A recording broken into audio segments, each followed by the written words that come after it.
filling in for Andrew Roberts, who is out on assignment for this week's SWAC media call. We'll be starting in 5 minutes with head coach Connell Maynor, and we'll give you the order of the coaches. We'll start off with Alabama A&M with Connell Maynor, then on to Alabama State with head coach Eddie Robinson Jr., then Fred McNair with Alcorn State, Raymond Woodie with Bethune-Cookman, Willie Simmons with Florida A&M, Hugh Jackson with Grambling State, Alonzo Hampton with Arkansas Pine Bluff, Mississippi Valley State with Kendrick Wade, Bubba McDowell with Prairie View A&M, Eric Dooley with Southern University, Texas Southern with Clarence McKinney, and rounding off the group will be TC Taylor with Jackson State. We will be starting approximately 4 minutes from now, and we'll be starting with head coach Connell Maynor. So please be patient, and we'll be starting in approximately 4 minutes. Thank you.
They're playing in another company.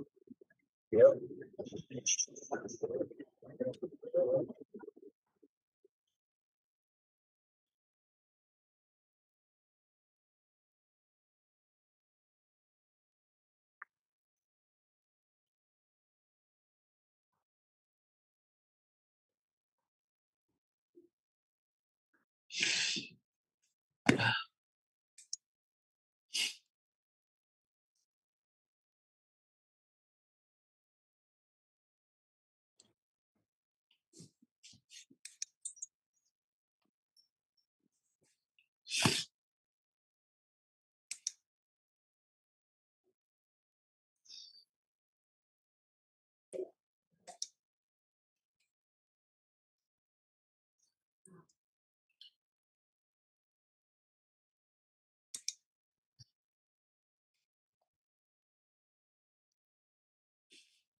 Just a reminder, if you are not the active coach that is currently being interviewed, or you're a member of the media, please make sure that you mute your Zoom or your phone, and make sure you use the hand raising icon so that I can recognize you and ask your first question and one follow-up, so we can give everybody an opportunity to have a shot to ask questions to the coaches, okay?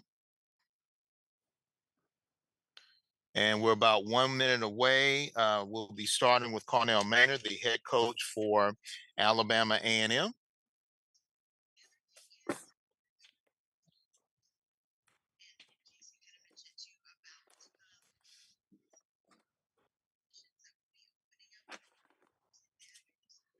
All right, Coach Maynor, are you there? Yes, I'm here. All right, Coach Maynor. Before we get started with our official questions, you had an off week, and this week You'll be taking your Bulldogs to Birmingham, Alabama to take part in the Magic City Classic against Alabama State University. But before we get to your off week, I heard that you had a cameo in the Von Erich's biopic, and you will be the aspiring wrestler who's been told to go back to school and be a quarterback. Is that correct, sir?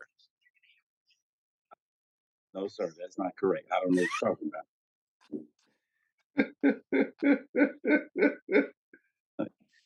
All right. Well, let's go. First question. During the off week, what did you guys get accomplished, and how excited are you to experience another Magic City Classic? Well, we welcome the off week. It's well needed this time of the year. It's week 8, so everybody's a little banged up. So we needed to get some treatment, get some rest, and we was able to do that. Of course, it was midterm week, so the guys got to really focus on their midterms and get caught back up in the classroom. Welcome break. We needed it, but again, now we got to get back focused. We got a biggest game of the season because it's the next game, not because it's the classic, because it's the next game. Alabama State, Coach Robinson got those guys playing well. They're well coached. They play hard. It's going to be another great SWAC football contest. I'm pretty sure it's going to come down to the fourth quarter. Last play of the game, last team with the ball have a chance to win, just like it has the past couple of seasons. And you throw the records out. It's classic week. These guys are be ready for this game. My guys will be ready for this game.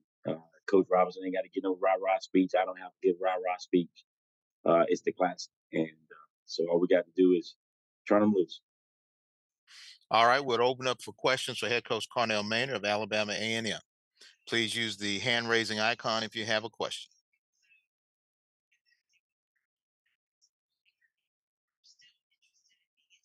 Coach, when you say that you don't have to do any rah-rah speeches, do you have to sort of contain the exuberance of your team and try to focus their emotions so they can be focused on the game?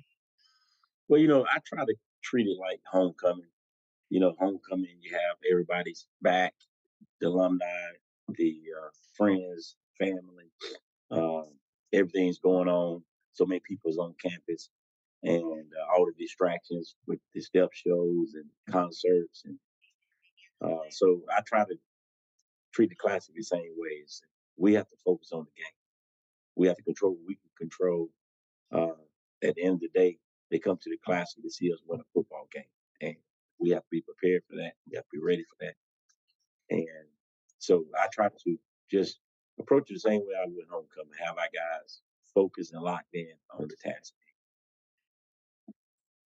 All right, questions for Alabama A&M head coach Connell Maynor. They had an off week last week. This week they come in with a 4-3 record, 2-2 in conference play, taking on Alabama State in the annual Magic City Classic in Birmingham, Alabama.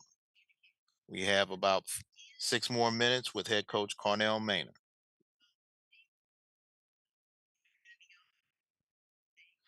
Coach, could you talk about the biggest things that you wanted to work on and you think you got accomplished during the off week? Fundamentals, and get the younger guys some more reps. That's kind of what we based it on. At the end of the day, it's just football. Tackling, blocking, catching, and we want to focus on those things. Make sure that we was covering the little things. Make sure we stay sharp, and then get the young guys some reps, and then of course we'll get a little bit of rest. So um, it was a successful week. Questions for head coach Connell Maynor of Alabama A&M, coming off an off week, and they're going to the annual Magic City Classic against Alabama State. Kickoff approximately 2:30 p.m. Any questions? We do have a question, and it is in the chat. And person did not post it, but it's with Golden Boot Pod, and they did not post a question, but they say they do have a Dr. question. Cavill has a question. All right, Dr. Cavill, you're up. Go ahead, Dr. Cavill. Yes, Golden Boot has his hands up. It's a brown hand, so you might not be able to see it. I'll jump in and ask a question, make sure he can get in Okay, here as well. you go Coach first, and then Maynor, go. no doubt. Just wanted to be polite, professional. But Coach Maynor, it's always good to get a question in with you. Obviously, you talked about the fact that this is a rivalry matchup. You don't have to worry about the rah-rah speeches, but also you're still in the hunt. Our family is playing well. How do you get your guys not to look past that? And maybe this naturally is a type of game that makes it easy to do that. Can you talk a little bit about that? I would like to agree with you and say we're still in the hunt, but I don't think Willie Simmons is going to agree with us. But we need some help. We still need some help, and we play the game. So you're correct. If we get some help, we're still in the hunt. But we just got to control what we can control. We got to take it one game at a time, and that starts this week with the Classic. If we can get a big win this week, that'll set us up for next week playing FAMU. And then we just got to, like I say, play one game at a time. We would have to win that game, of course, and then we need some help from them. Recording in progress. So you're right. But what I preach to these guys is let's control what we can control. Let's do our part, and we'll see where the chips fall. With that being said, getting to this game in the matchup for this quick follow-up question, which side of the ball do you want to see your team focus that needs to have a little more of the improvement to get what's necessary to get this victory this weekend? I'm gonna be honest with you, Doc. All three, all three. We got to play better in special teams. We got to cover better. We got to do a better job on the punt team. Defensively, we can't give up any big plays. We got to make them drive the field. We can't bust any plays, which we've been doing. And offensively, we just got to be more consistent. We got to be more balanced. And so that's just being honest, Doc. We got to get better in all three phases. That's fair. I always look forward to the Magic City Classic, but I look forward to this one. Yes, sir. All right, thank you, Dr. Cavill. Golden Boot Pod, you're up next. Hey, good morning, Coach Maynor. How you doing? I'm doing good. How you doing? Doing well. Coach, we know you've been a part of HBCU scene for a while. You've had your share of classics. You've had your share of different rivalry games. What makes the Magic City Classic so special?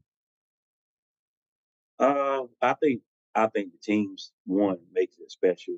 The atmosphere, the passion that the state fans have, the passion that our fans have, it's just it's unmatched, man. I mean, when I first took this job, they say, Coach, you got to win 2 games. Win homecoming, win the classic. Just this year, a guy came up to me. I'm standing with the president. We was at some event, and the guy come up to me with one finger up. And I was like, what's up? He's like, just win one game, Coach. Just win one game. I said, what's that, the classic? He said, yeah, just win the classic. I said, hey, do me a favor. Tell my president that. So he told the president too, he said, hey, all he got to do is win the classic. He win the classic, he good. So that's how big this thing is. And that's how important it is to the fans. You know, no other job that I've ever taken has anybody ever said you only got to win 1 or 2 games or just beat your rival. It's never been that way, but it's been that way ever since I've been here, and it's continued to be that way every year. They want you to win the class, and I try my best to win it. If I can, I win. If I can't, hey, we always got next year. So it's just a great environment, great atmosphere, and that's what makes it so great. All right, Coach, and a follow-up to that, many will classify you as the quarterback guru. You've been able to maneuver between your quarterbacks when one is not having a great game or is injured and going to another, and both have been able to produce. How are you able to, I guess, you keep those guys focused and ready whenever they need to be called on? Well, I always tell all the backups, not just the quarterbacks, all the backups are one play away from being the main. You're one ankle, one concussion, one targeting, one injury away from being the man. Everybody's depending on you, so you have to approach the game as if you're going to be playing the game also. So you have to be ready. You have to be prepared, and it's very simple. The separation is in the preparation. You have to be prepared. If you're prepared and the opportunity comes, you'll perform at a high level. If you're not prepared and the opportunity comes in, you're going to probably not play very well, no matter what position it is. So it's no different for the quarterback position. Those guys have to be ready to play a full game because they're one play away from being the man and having the ball in their hand every play. And it's just getting those guys prepared. And when a quarterback is not prepared for a game, uh, he called a pass play. This is how the defense looks. Everybody's moving around, 100 mile per hour. He don't know where to throw the ball. When he's prepared, defense moving like this. And he knows exactly what he's going to do. It's clockwork. You just so the key is to get those guys prepared. And I think we've been fortunate enough to be able to get these guys prepared uh, throughout my career to get those guys prepared and to play in a football game and slow it down. All right. Thank you, Coach, and best wishes this weekend. Thank you. Thank you, Coach Maynor. Good luck to you as you travel to Birmingham for the Magic City Classic. All right. Eddie, we coming. All right, up next is the opponent in the Magic City Classic, Alabama State's head coach Eddie Robinson Jr. coming off of an off week, and they're also riding a 2-game win streak. Coach Robinson, are you there? Yes, I'm here. How's it going? Doing well, Coach. First question: you may have been one of the few people who did not want to see an off week since your team was riding high off of a 2-game win streak. How do you try to keep that momentum going, even though your team did not play during the off week? I think it all starts with practice. I mean, you have to make practice entertaining, challenging, and fun at the same time. So I think we were able to accomplish that. The guys had a good week. We still had some guys that were banged up. It was a real physical game in Jackson a couple weeks ago. So I thought the off week came at a really good time. And this classic, it takes a little bit getting used to and getting ready for. So I think you always want to have an extra week to get ready for this game. All right, thanks a lot, Coach. And the game is at 2:30 in Birmingham, and we open it up to members of the media. Golden Boot Podcast, you're up. Morning, Coach. How are you doing? Going pretty good. How's it going? Going well. So, Coach, you've been able to be a part of this game as a fan, player, commentator, coach. That being said, I asked Coach Maynor, what does this game mean for you, being able to see it from so many different angles? Can you tell us about the game and how you've experienced it? Yeah, I mean, it's a great game. I think I know it's one of the best rivals in all of college football. If you haven't been to it, you're really missing out on it. I've been to probably every HBCU classic, been to a lot of big college and pro games, Super Bowls, all of that type stuff. And I think it ranks right up there with all of that. It's just a lot of pageantry. Everybody comes out. The tailgating starts on Wednesday. It would probably start on the Saturday before if they would open up Legion Field. And so I just think the people in the city of Birmingham and the alumni and everybody participate in it. And like Coach Maynor said, it's the game. They tell you, hey, man, win the classic. The other ones are important, but the classic has a little bit more meaning for everybody. All right, Coach. And just to let you know, they didn't start on Wednesday. They started last night. So just Okay. to give you a heads up. I guess you, Coach. I don't get up there till Wednesday, so I only see them on Wednesday. All right. Thank you and best wishes this weekend. Appreciate it. Questions for Alabama State head coach Eddie Robinson Jr. coming off an off week, riding a 2-game win streak. They play Alabama A&M in the Magic City Classic, 2:30 p.m. approximate start time at Legion Field in Birmingham. Please use your hand raising icon if you have a question for head coach Eddie Robinson Jr. Coach, during the off week, what was the biggest thing outside of getting your team healthy that you were trying to work on to get your team prepared for this week? I think you just go back to the fundamentals. You just, not to have the scripted coach's answer, but I think you just try to detail all the things that you haven't done right, the mistakes. I don't think you really try to add a whole lot at this point. You're just trying to really perfect what you've been doing, and just realize that you have to have that real methodical approach, the execution aspect of it. And that's the thing that we've been stressing. Just execute at a real high level. Realize that one small mistake or that one step the wrong way can cost you a big play or cost you a football game. Questions for head coach Eddie Robinson Jr. of Alabama State. Coach, since you have experienced this event at every level, what is the most fun? To do it as a player, to do it as a coach or do it as a commentator or a fan? Yeah, it's funny. I thought about that the other day, and so I think they're all fun. It's all been, of course, as a student athlete and you're playing in the game. That's always special. You know, you enjoy those 4 years. Yeah, as a commentator, you're trying to be non-partial, but you're still somewhat rooting for your school. And I think the biggest thing is, and as a coach, it's the same way. Of course, you're almost always invested, and then just as a fan, when you just show up as an alumnus of Alabama State and you're having a great weekend, I think at the end of the day, third today with no matter 99 how you, points, Alabama A&M. Come on up, Alabama A&M. I think somebody was trying to start the trash talking early. If you could please mute your Zoom device. And I think, Coach, they just wanted to make sure that you heard the Alabama A&M to start. All right, we have a couple of questions. Dr. Cavill, you're up, and then Tamona Stapleton, you're next. Kenyatta Cavill, Dr. Cavill, inside the HBCU sports. Good job, Stan, for being able to play that off like that. Coach Rob, how you doing this morning? everything's going pretty good. Yeah. Talk about this matchup. I guess they found a way to get your blood boiling, even if it's not.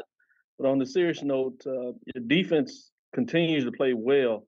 Talk about what you want to see them getting done in this matchup. Today in the women's cross country championships with a score of 72 points. Alabama State. Come on up, Alabama State. All right, I think I got him muted. Alabama State did come up though, Coach. So now I think the biggest thing for us defensively is to try to create the turnovers. We've been pretty good at limiting the touchdowns and those type of things. But in this game like this, usually big games is going to be a big special teams play, is going to be a turnover. So we have to try to seek and create those turnovers. They do a good job of protecting the football, and so we have to make those plays and try to execute and just be in position, alignment and assignment. You know, they do a lot of tricky stuff. I'm sure Coach Maynor is drawing up some new plays as we speak. And so we just got to make sure that we have everybody covered, be in position to make a tackle, give yourself a chance to win. You don't want a guy running down the middle of the field uncovered, that type thing. Certainly, and I agree with you in terms of the Magic City Classic being up there. I always look forward to it, but I look forward to this one just as much this weekend. Good luck. Appreciate it. Thank you. All right, Ms. Stapleton, you're up next, and then Doc Holliday. Hey, Coach, how you doing today? Doing well. How are you? I'm good. Thank you for taking my question. She Loves the podcast. I wanted to quickly talk about your offense and how you plan on matching against Alabama A&M. Right now, it says that you are averaging roughly 17 points per game. Even though you're able to have an average of holding your opponents to only 18 points, how are you going to get your offense running, especially for the run game? Because it looks like you guys are a little on the low end for yards per attempt. And so how are you going to get everybody in the offense ready for this type of scheme where you have Alabama A&M and they have a high-powered offense? Yeah, so you have to score points to win. And I think what we did in the off week, we looked at all of the stats and that's your identity. That's who you are. So you have to look at them, whether they say that you're a good team or a bad team, they say something about you. So we looked at that and tried to figure out, okay, what do we have to do to improve in those areas? And I think, the biggest thing for me is execution. We have a whole lot of, coulda, shoulda, woulda. If one guy would have made this block, if one guy would have ran this route correctly. So I think that's when it comes to the execution aspect of it. And that starts in practice. So we just have to be really adamant about everybody doing exactly everything the right way in practice. And hopefully that carries over to the game. So I think the excitement, the effort level, the kids have been playing hard every week. So you love that. So now it's just a matter of detailing your work and stop making those simple mistakes. Thank you for that, Coach. Absolutely. All right, last question for Coach Eddie Robinson Jr. Doc Holliday, you're up. How you doing, Coach Rob? This is Doc Holliday, HBCU Overdrive. How's it going this morning? Going well. How's it going? I'm doing good. Miss Stapleton stole my question about the running game, but how do you try to add more to your running game to complement your passing game with Damon Streeter as your quarterback? Yeah, Stewart. I think the biggest thing, you just have to go by the flow of the game. I think you always want to go into the game saying, "Hey, we want to establish the run. We want to be a physical team." But at the same time, if they have 8 or 9 men on the line of scrimmage, then you have to open it up and move in that direction. So, I mean, this game is going to be. I mean, both teams know each other. Both teams have a lot of respect for each other, and both teams are going to play extremely hard. And it's always, what you start off with is not what you're going to finish with. So we have to be ready to make those adjustments. We don't know exactly how they're going to play us on defense. We know what they like to do, but they may have something different for us. So I think you just have to be able to make those adjustments. And at the end of the day, the kids have to execute. I mean, I played against Coach Maynard and roughed them up when we played, but unfortunately, we're on the sideline. So now we got to just call the plays and let the kids execute. So we'll have a lot of fun watching the kids execute. That would have been great to see right there. But thank you for taking my question, Coach. Absolutely. All right, thank you so very much, Eddie Robinson Jr. This week they'll be traveling to Birmingham for the Magic City Classic. Good luck to you, Coach. All right, thank you. All right, up next we'll have Alcorn State Braves. Head coach Fred McNair is riding a 3-game win streak. They were victorious over Arkansas Pine Bluff, 31-7. Currently, they're 4-3 and 3-1 in the SWAC Western Division, and they'll host Mississippi Valley State, 2 p.m. Central start time. Coach McNair, are you there? Yes, I'm here. All right, Coach. It seems as though offensively and defensively, you sort of right the ship and you're trying to find some consistency. What do you think have been the key factors to your team being able to find what works and what has been working for you for the past 3 weeks? I basically think what we've been trying to do offensively is trying to establish a great running game, being consistent in our running game. I thought that we did a great job of game planning for the University of Arkansas at Pine Bluff this week, getting established what we need to do in the running game to complement our passing game that we have. I thought we was really good in throwing the ball around the yard a little bit, and Jarvion Howard was able to get loose in the running game with 155 yard rushing. So there's some great things that they're gonna kind of help us out down the long run of this last part of the conference schedule. All right. Open up for questions for Alcorn State head coach Fred McNair, 4-3 overall, 3-1 in conference play. They'll be hosting Mississippi Valley State, 2 p.m. Central start time. And we'll start off with Jay Keith and then Doc Holiday. Jay Keith, you're up. Coach, congratulations on the win. JT Keith, USA Today. How much of the tough non-conference schedule playing into the season and as well as into the conference games, sir?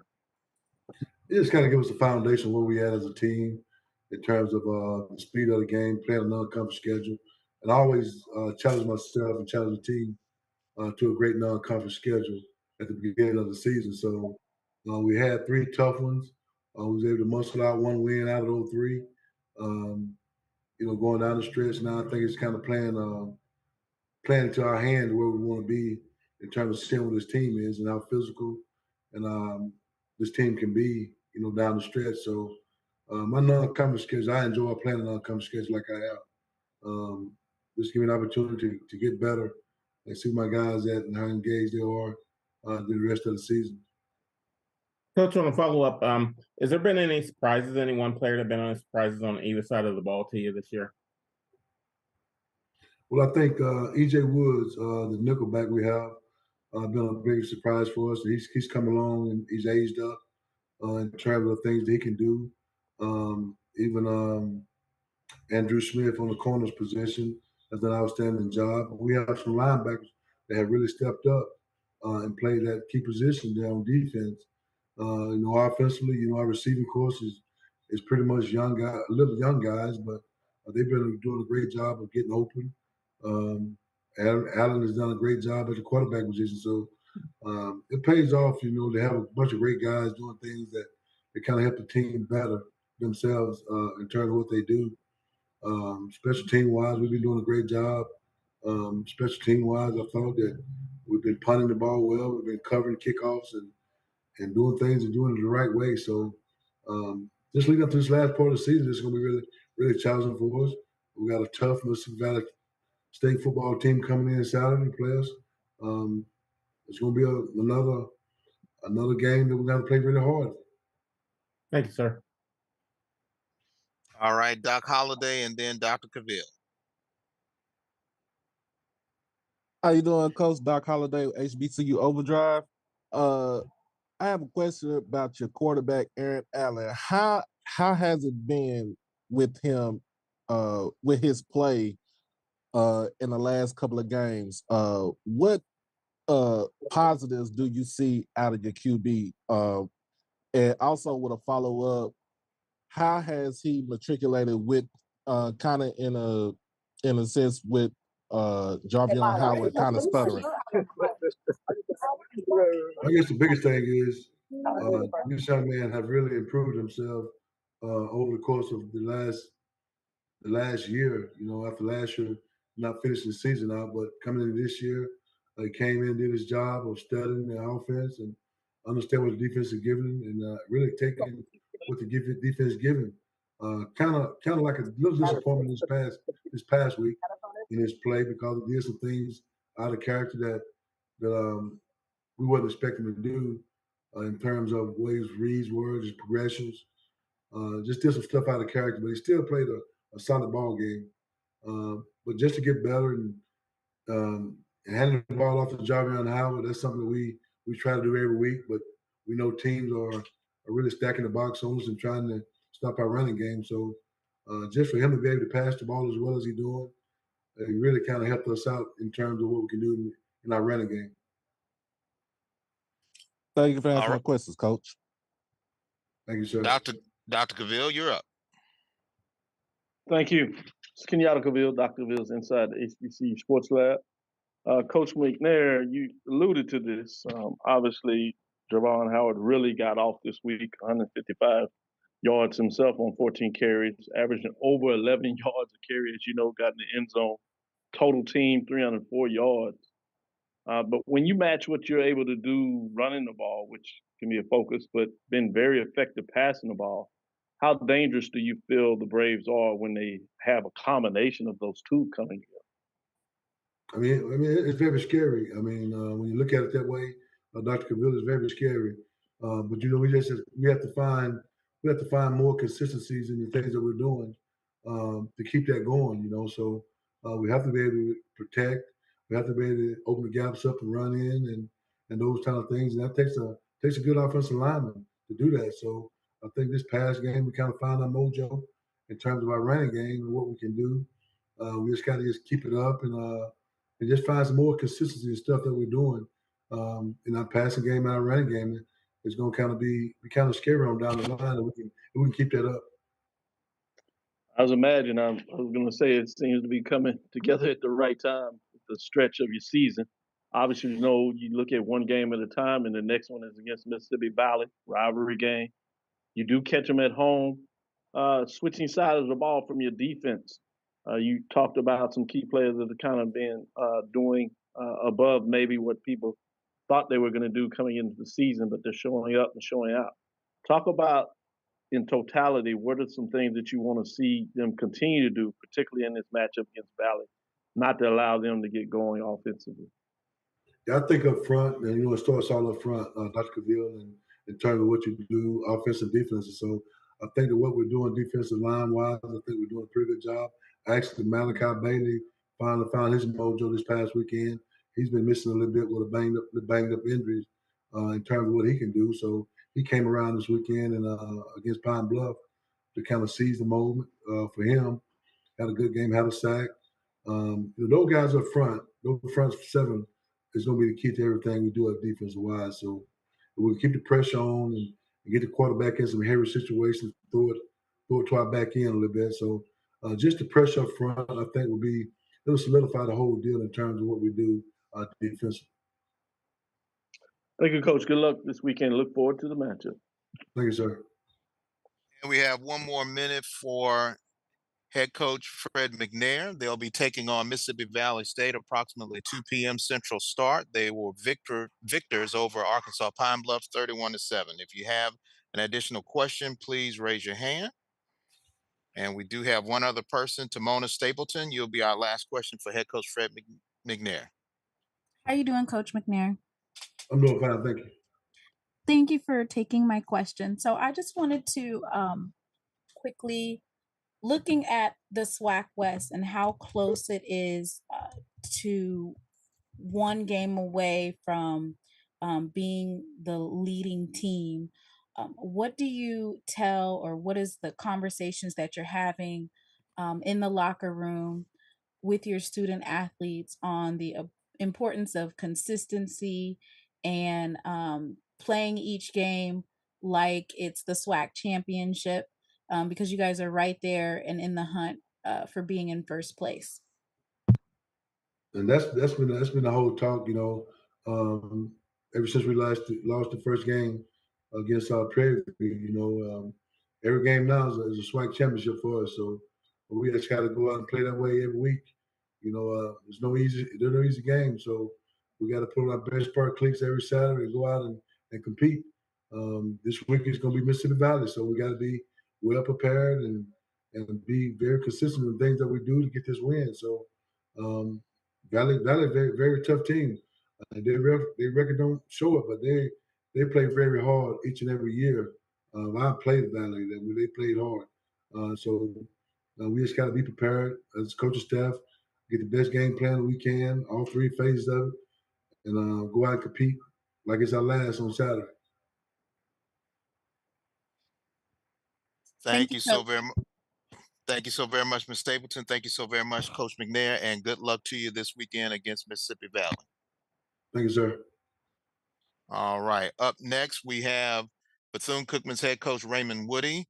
They had a tough loss against Southern University, 28-18. They're in the midst of a 5-game streak in which they are searching for their victory. Coach Woodie, are you there?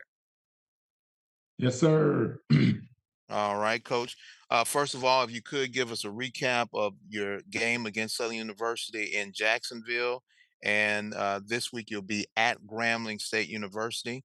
So could you give me a synopsis of what happened against Southern University? Well, I tell you what, Coach Dooley, he does a great job, with the football team. Obviously, they came out on top. We started out first drive and fumbled the ball going in to score, which was unfortunate. Second quarter, we ended up, throwing an interception and then kicking a field goal, which led to 14-10. And then third quarter, we just didn't come out like I thought was going to come out. And we had an opportunity to get back in the game. Fourth quarter, got a punt block. Everyone knows percentage-wise, you're getting a punt block. That's not high percentage of winning. And we ended up falling 28-18 after a touchdown by Jalen Trozado. So we just got to keep working. I hear you. Questions for head coach Raymond Woodie of the Bethune-Cookman Wildcats. They are traveling to Grambling to take on the Tigers of Grambling State. If we have questions, please use your hand-raising icon. We have Dr. Cavill. Dr. Cavill, you're up. Kenyatta Cavill, Dr. Cavill's inside the HBCU Sports Lab, I should say, excuse me. Good morning, Coach Woodie. Good morning. Good to see you. Yeah, Team, good to see as you you. talked about, keep working. Yes, sir. Talk a little bit more about the focus of the team. Obviously, being in these matchups here and there, a play there or two, particular in terms of turnovers, could really get the team over the hump to get that victory in the conference. Talk a little bit about when you say keep working. Can you give a little more detail of what that looks like? Well, on the little things, when you when you go back and evaluate, our team, it's just technique and fundamentals. I mean, that's going to get you every time. And we put the guys in situations, in practice, not just practice, but perfect practice. And we just got to make sure we seize the moment, when we get in those type of situations. And it all comes down to technique and fundamentals. And that's what we're going to preach every day, and then finishing. When you have good technique and fundamentals and you finish, good things going to happen. If you don't, then you're going to come short. And that's what's been happening. Absolutely. Now you go on the road, you go to Grambling. Talk a little bit about your concerns or things that you want to get done against this Grambling team this weekend. They're coming off an open date. Yes, well, I tell you what, I know Coach Hugh, he's gonna have those guys, ready to go. I mean, a really good football team, in all aspects. And again, we have to worry about ourselves and execute. We execute, good things are gonna happen. I mean, but at the end of the day, we got a tough opponent coming up. No doubt, Coach. Look forward to the matchup. Yes, sir. Good luck this weekend. Thank you. Keep working. Yes, sir. Perry Daniels, you're up next. Good morning, Coach. Good morning. Talk about your running game against this Southern University Jaguar defense. Yes, wasn't acceptable. I mean, when you only get 1.3 yards, 33 rush attempts, 43 rush yards. I mean, that's something that we have to be able to do. You got to be able to develop the run game, and we didn't do that well. And hats off to Southern, for containing us, but we got to get better.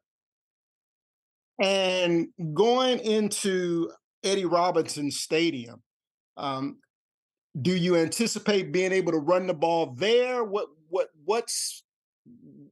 How do you improve the performance from last week into next week? Well, we have to, like I said, we always hard on ourselves. We got to make sure that we do the things on offense as far as in the run game that our players can do. It's not about, the X's and O's. It's about those guys that you put out there and getting them to be able to execute. So it's on us to put them in positions to be able to have a controllable run game. So we have to do the right things. We can't miss blocks. We have to make our checks, and it all comes down to execution. Coach, I agree with Doc. Keep working. Your team is looking better and better each week. Thank you, sir.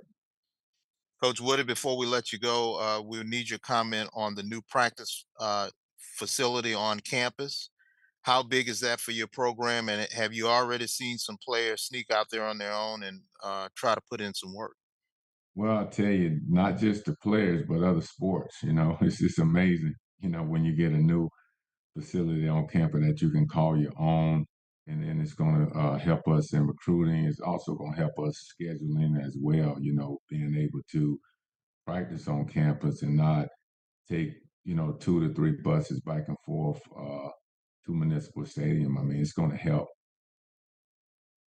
All right. We have a couple of more minutes with Coach Woodie. If you have a question, please use the hand raising icon in your Zoom device.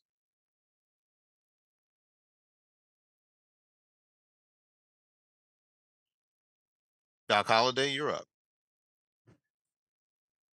How you doing, Coach Woodie? This is Doc Holliday, HBCU Overdrive. How you doing? I'm doing good, man. Tell me, give a grade about your offensive line and how much progress they're making each game for this season. They're progressing. I mean, they're getting better. Obviously just coming into it, having 7 old linemen and then going out getting more to just get the synergy in that room. I'm excited about them, fighting. Obviously, are they perfect? No. I mean, the percentages, go up gradually, yes, and that's what we have to do. We must either get better or you get worse. No one stays the same. They're getting better. Thank you, Coach. Appreciate you taking my question. Thank you. And we have one more minute with head coach Woodie of Bethune-Cookman. If we have any other participants who would like to ask a question.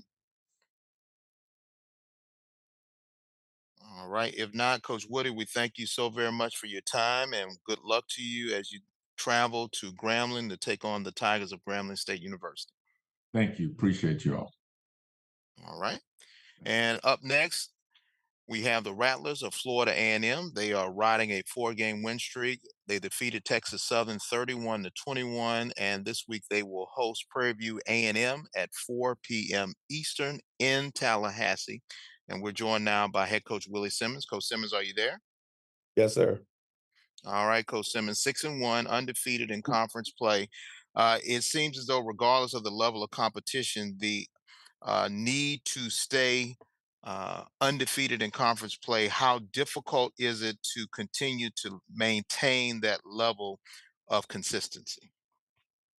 Well, consistency is the one word that we've talked about since we reported back in August. We know we're a very talented football team.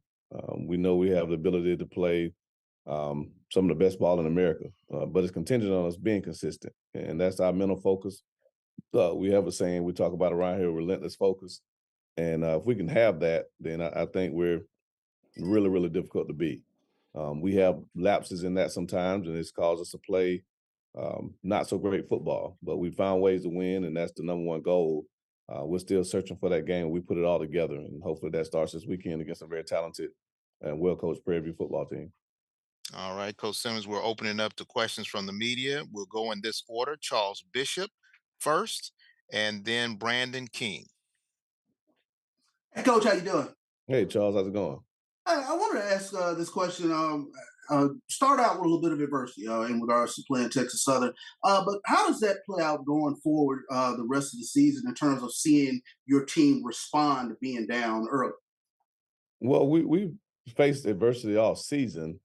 This is, I think, the first time, aside from South Florida, that has led to us being down at halftime. And so we responded, and that's what you want to see.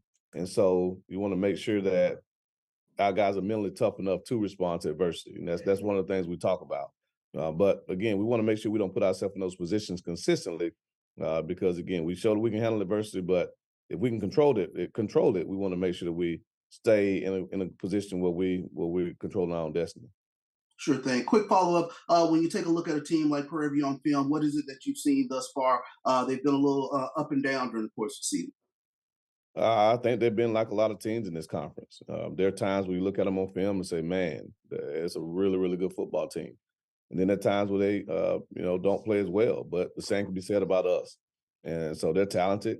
They're well coached. Coach McDowell's going to have those guys ready to play. And so we got to make sure that we're ready to play because obviously you got two divisional leaders going head to head. And this could very well determine, much like the Southern game, who is able to host the SWAC championship if we're able to take care of business and do our part. So there's a lot riding on it. The home game, divisional game, conference standings at stake. And so we definitely got to make sure, and it's homecoming. So we got to make sure we block out all the distractions and give ourselves the best chance to be ready to go on Saturday. Appreciate it, Coach. Thanks, Charles. Brandon King, you're up next, and then Henry Poe. All right. Good morning, Coach. How you doing? Hey, what's going on, brother? Not much. Congratulations on the win this weekend. Wanted to talk about your running game. You were able to. It's been up and down over the course of the season, but Saturday night, not only were you able to have your most productive game of the season on the ground in terms of yards with 255, but also stuck with it in terms of attempts with 44, which is your most since the first game of the season against Jackson State. The decision to go with running the football to that degree, was that something schematically that you noticed maybe you'd be able to exploit in reviewing film in terms of your game prep, and or was that some of the fundamentals that you referred to that you were looking to fix in your off week? It was a combination of both. We challenged our offense all year to get back to running the football. I haven't really seen us play with the mentality that we needed to since Jackson State, where we were running off the football. And so we challenged the offensive line to do that. Obviously, Texas Southern plays 3 down front with 6 defensive backs. So we wanted to, make those guys fit up in the run game, and we were able to pop some runs there. So a combination of both, but our ability to run the ball really opens up our offense, as you saw the other night. So hopefully we can continue to do so. When you're multidimensional, it really makes you difficult to defend. Hey, Coach, and good luck with your matchup this week. Thank you. All right, next up is Henry Poe with Golden Podcast. Hey, good morning, Coach. How you doing? Hey, what's going on, brother? All right. You've got homecoming coming up this week, and we've seen that homecoming is not a guarantee, especially in the SWAC. What are some ways that you're trying to keep the team focused? We know there's outside distractions with the various events going on around campus. So, what are some ways that you're trying to keep the team, focused? It takes a concerned one involved. Know it's homecoming, and we understand that there are going to be distractions all week. So we all have to police each other. We all have to understand what's important and make the necessary sacrifices. And so we can do that. We'll give ourselves the best chance. But if we don't, we can potentially allow the distractions to get in the way and cause us not to play our best football on Saturday. All right, Coach. And to review kind of the game on Saturday with Texas Southern, it was definitely a game of two halves. Or I guess you could say a quarter and a half and 3/4, or however you want to look at it. What are some things that you guys saw that you, adjusted at halftime that led you guys to take over and become victorious? We just started playing together. First half, we were playing as 11 individuals on the field, doing our own thing, just not playing rattler football. And the halftime message was, got a choice to make. You continue to play as individuals and hope that one person can beat 11, or you can play as 11 brothers and be the better team. And the guys made a commitment to play as 11 brothers, like we talk about all the time. And the outcome showed that. So that's our challenge this year. We can play together as a football team. We're very, very, very, very tough to beat. All right. Thank you, Coach, and best wishes this weekend. Thank you. Doc Holliday and then Dr. Cavill. Doc Holliday with HBCU Overdrive. How you doing, Coach? Hey, Doc. All right. Your dark cloud defense, tends to be dominant in the second half. What basically the adjustments do y'all make with the defense going into the second half to get the offense jump started at the same time? Well, one, I think our defensive coaches do a great job of making halftime adjustments, seeing what the offense is doing the first half and coming up with ways to scheme them up to take those things away. And then it just comes down to the mentality of our defense. I mean, it starts up front. And first half, Saturday, they pushed us around, which hadn't happened very often in the last 3 years, but they pushed us around, which means we weren't playing hard. They played harder than us. They wanted it better than we did. And so at halftime, we just made a decision to, again, play together, play as a family, stop doing your own thing, jumping out of gaps, trying to get sacks, trying to get stats, and just play assignment sound football like the defense calls you to do. And so when we play together, we play the way that we talk about all the time, being a family, then again, the outcome speaks for itself. But when we start doing our own thing and becoming individuals, we become a very average football team. And that's the challenge to this group, to make a decision of which type of team we're going to be consistently.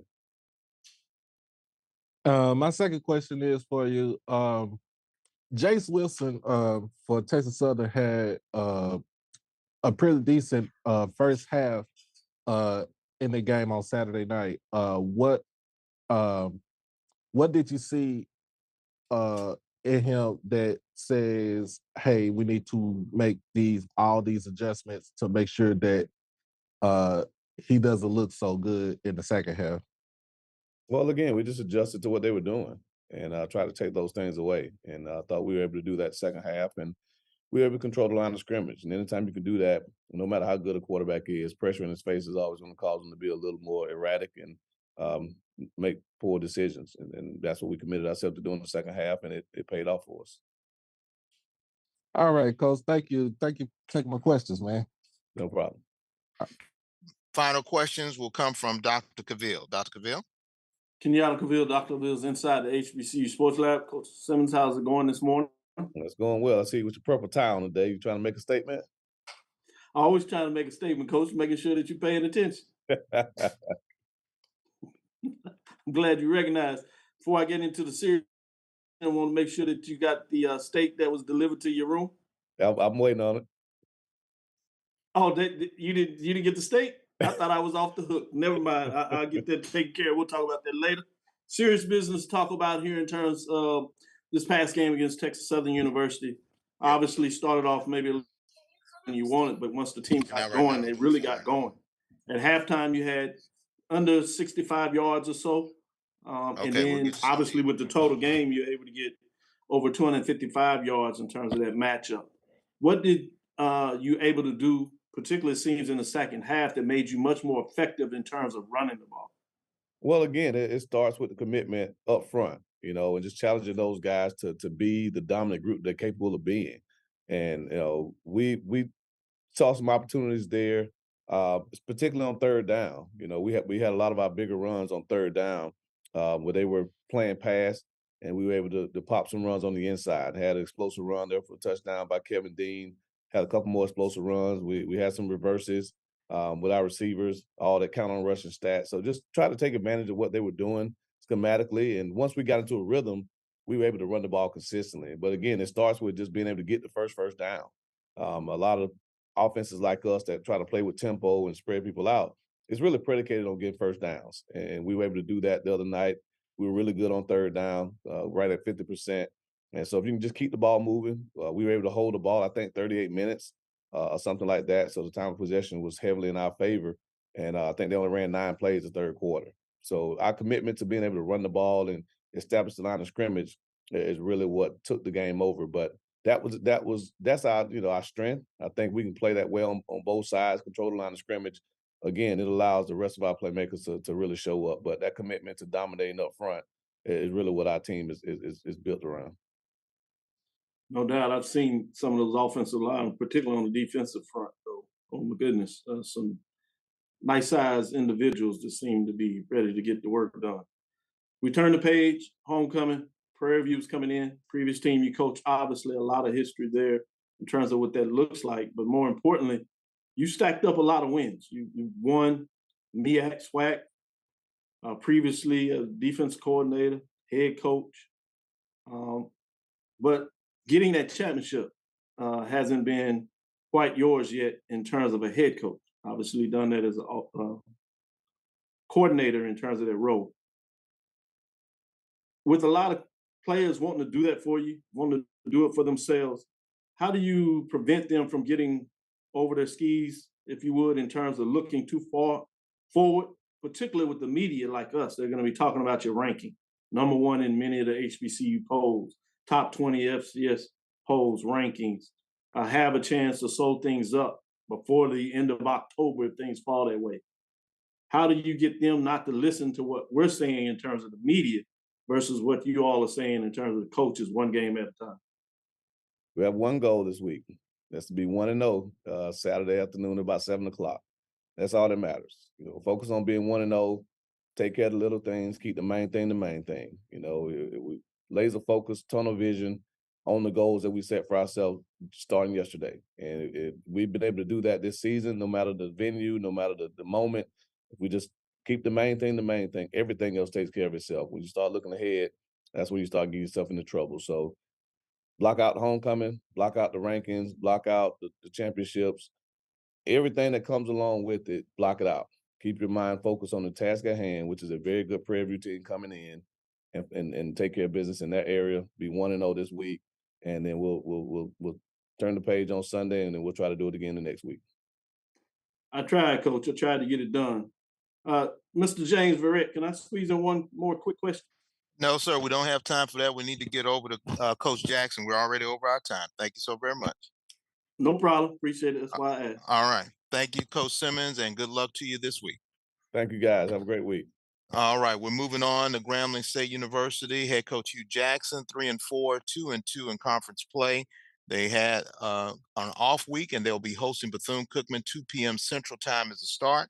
Coach Jackson, are you there?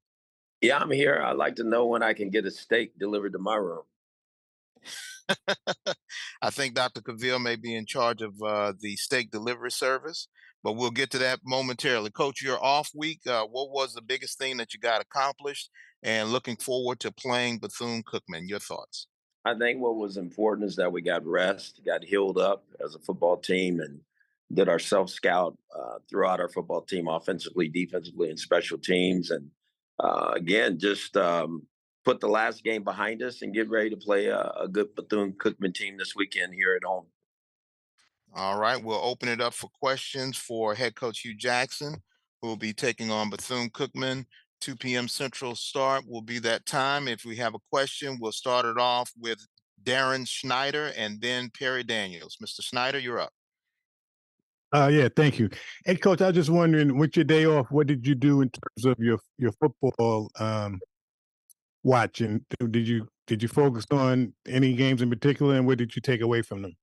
I watched them all. I think there was a lot of good games in the conference. I think, again, you see the teams that are the upper tier teams and how they're playing. And obviously FAMU is definitely the class of the conference on the East. And then watching our teams in the West, watching Southern, obviously watching Bethune-Cookman, Alcorn, and the rest of the teams that are playing. Some good football being played right now. And with the, obviously you need some help in the West. What is your message to the guys going forward?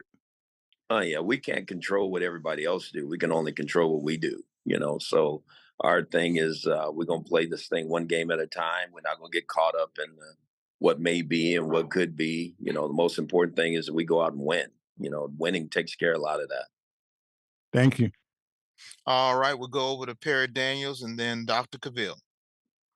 Yes, Coach Jackson. So last week we talked about, the penalties, and you mentioned that discipline was the solution.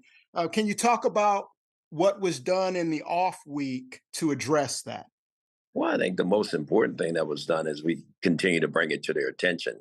And you can really slow it down and have them see it, and what it does to your football team, how it impacts your football team negatively, the yards that we're giving away. Each game in crucial situations, these penalties are happening. So I think, when you're not in that grind of week to week, I think the players see it a little bit different. And I think they were able to focus on it a little bit more and understand that our football discipline has to be better. And this week you have coming in Bethune-Cookman, who struggled this weekend to run the ball against Southern, and they ranked at the bottom of the conference in rushing offense, but yet your defense ranks at the bottom of the conference in rushing defense. How does that look after this Saturday's game against Bethune-Cookman? What happens there? I think what happens is that our defense plays better against the run, for sure, and we play better running the football. I think that's what you got to be able to do. We still got to be able to control the clock and play efficient offense. But our defense, there's no question about that. I don't run from that. We got to play better defensively against the rush. Thank you, Coach. Good luck. Thank you. All right, Dr. Cavill, who is the steak delivery consultant. Appreciate it, Coach Jackson. I'm concerned that you didn't get the steak, so we're gonna have to look into this. I'll say that. Yeah, concerned. Don't be concerned, because I did not get it. With that said, obviously you had an open date this past weekend, and a lot of those things, I'm sure that you did evaluation or wanted to work on some things. Tell us a little bit how you feel coming off of those things that you worked on. I feel at this time, obviously you'll get a better insight during game day. No, I feel better about it. I think obviously we needed to shore up, our gap control on defense. Again, we got to do a better job against the rush. I mean, that's been said. I think we wanted to tighten some things up offensively, continue to run the ball better, be able to, again, make those plays in the scoring zone when we need to, third down efficiency. I think all those things are important, and special team wise, we just got to make sure we stay consistent in everything that we're doing. So it was a really good week. I think we were able to focus on a lot. We saw a lot of different information about our football team where we could help ourselves over this next stretch, next quarter of the season, so that our record could be what we anticipate that it can be. Certainly going down the stretch, good time to get the works and get those kinks out to make this last push. With that said, I want to focus a little more on the offensive side of the ball now in this next matchup against Bethune-Cookman, even more so as your quarterback, Miles Crowley. Really started out hot, maybe a little bit. Some of the things weren't directly his fault, but what are some things that you want to see him improve on as he continues to move forward during this open week, specifically against Bethune-Cookman and the tough defense that they play? Well, obviously, the biggest thing is taking care of the football. You know, we got to take care of the football better. And again, I think he can complete the ball at a higher percentage. There's no question in my mind that he can and he will. But everybody plays a role in that. It's not just him. Receivers got to be at the right spot. Protection's got to continue to be good. So I think all those things work together. And I think he will do that. I think he'll take that challenge and go be the quarterback I think he is. I think he's one of the best in the conference, and I think he'll play like that here down the stretch. Thank you, Coach. Good luck this weekend. Look forward to the matchup. Thank you. Final question from Henry Poe from Golden Pod. Hey, Coach Jackson, Henry Pugh from Golden Boot. Want to talk about Miles and kind of stay in that on that topic. This team kind of goes as Miles goes. He's been able to help uplift the offense along with your running game. How have you been able, I guess, to get him to refocus over the bye week in preparation for this week's matchup? No, I think it was really important. I think we went back to the beginning. I think our offensive staff, led by Coach Hall, did a really good job of really taking them back to the beginning and going back to the system, the roots of it, and understanding as you work as a quarterback, sometimes fundamentally there's some things that can get off a little bit as you progress through the season. So it's just going back and refocusing, our eyes and footwork and attention to the detail that you got to put into that position, which is so important. But I think that was a whole offensive unit issue as well. So I think we were able to address that and move forward from there. All right, Coach. And you also kind of talked a little bit about, and you actually have had to go back and listen to some of the interviews you've done previously. You've been telling us about this defense, that they're good, but they've got a ways to go. What are some things that you guys have done, I guess, with the defense to again refocus and prepare for the rest of the stretch? I think what's important is understanding the problem, man. So when this is happening, how do we respond to that? And I think we were able to address that. Now we got to go do it. Got to go show it on the field. All right. Thank you, Coach, and best wishes this weekend. Thank you. Thank you so very much, Mr. Pugh. Thank you so very much, Coach. You guys will be hosting Bethune-Cookman 2 p.m. Central Time at University of Arkansas at Pine Bluff, Alonzo, Hampton. They lost to Alcorn State 31-7. This week they'll be hosting Jackson State at 2 p.m. They're in the midst of searching for a victory for the past 4 games. And Coach Hampton, are you there? Yes. All right, Coach. If you could give us a wrap up of your thoughts on the loss to Alcorn State and looking forward to your opponent, Jackson State, this week. Yeah, obviously, we didn't get the win, but I mean, obviously, it's a very good football game for the first half. It was 14-7 with about 2 minutes in the second quarter. We're driving down 2-minute drill, and quarterback gets hit from the backside. And we're getting the ball after half, so I wanted to really go down there and try to put some pressure on them, get a score. And we fumble the ball. They take over on the 32-yard line. They score right before, make it 21-7. Still felt pretty good about it, going in the half, because I thought we were doing some good things on defense. We had got out of, they hit us on a touchdown pass. Middle safety he didn't make the play. And obviously they had a run. We got out of our gap, as Coach Hugh said, it's gap integrity on defense, and we didn't do it, and he made a big run. And then we come back after half and don't go 3 and out, have 2 penalties back to back, and they end up scoring, I think, late in the third quarter, made it 28-7, and our offense couldn't do anything, and they ended up kicking a field goal for a quarter, making it 31-7. But we had our chances, but Coach McNair does a great job, has a great program. His kids know how to act. Wasn't all that extra stuff, so we appreciate it, and, good luck to him and his team the rest of the year. All right, we'll open it up for questions for head coach Alonzo Hampton. First up will be Tanner Spearman and then Henry Pugh, even though he spells with OU. First, Spearman, you're up. Hey, good morning, Coach. Obviously, Jackson State this week, they've got one of the best rushing attacks in the conference. After what Alcorn was able to do on the ground a couple of days ago, what are you guys doing in practice this week to try and get ready for Jackson State's rushing attack? Obviously, we do what we need to do. You do your job, and it's. I'm not going to discredit Alcorn because they did a good job. The running back made some great runs. But if you go back and watch the game, we had him bottled up for most of the night.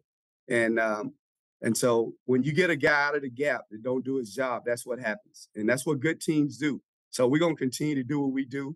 The reason that we haven't won games is because we're not consistent enough. Okay, guys are not doing their job. So if we do our jobs, we play a really good defense at times. I mean, you play one of the better offenses, and the score was 14-7.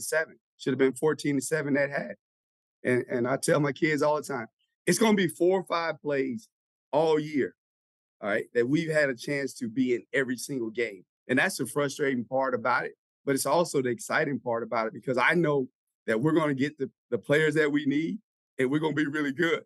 And so all we're doing right now is we're just getting better every single day. And we're looking forward to Jackson State. They're a good football team. But if our kids do what they need to do their jobs and hold their gaps and let your brother make the play. It's not all about you making the play sometimes. It's about sending the ball back to your buddy. So hopefully they'll get to understand what we want them to do and make those plays. And then with Jackson State this week, obviously we know what Jackson was when Dion was there. TC Taylor now taking over. What do you think of the job that he's done trying to keep Jackson State at the top of this conference?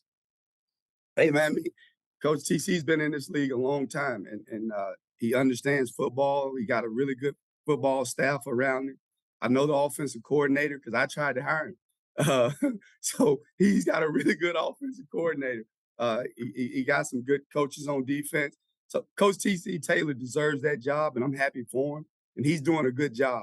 And everybody, I mean, we all appreciate what Dion did, putting the limelight on HBCUs, but Coach Taylor's doing a good job in his own right, and he's got a good football team over there, and we're excited about having the opportunity because we know they're going to travel well. Our homecoming crowd was special this week, and I know Jackson State going to bring some fans, so I'm looking for another great crowd this week, a good football game against some guys that I respect, think a lot of, and so we're excited about putting our team on that football field, and our players are excited, because at the end of the day, we get in there on Sunday, we get a chance to watch the film.